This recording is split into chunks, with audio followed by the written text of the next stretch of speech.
আল্লাহ বলেন একটা সময় আল্লাহ তার নাফরমান বান্দা আল্লাহর পথে আসুক, এটা আল্লাহ চায় না। গুনাহ যখন বেড়ে যায়, নাফরমানি যখন বেড়ে যায়, সীমা যখন অতিক্রম করে, আল্লাহই তখন ফয়সালা দিয়ে দেয়, ঠিক আছে আর লাগবে না,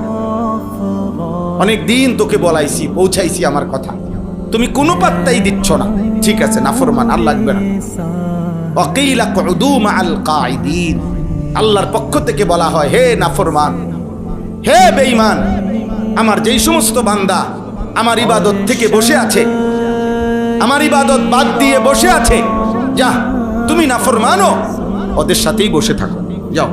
লাগবে না, আর উঠতো না সাদওয়ানে জামাত হয়ে যাক, তুমি বনে খাও,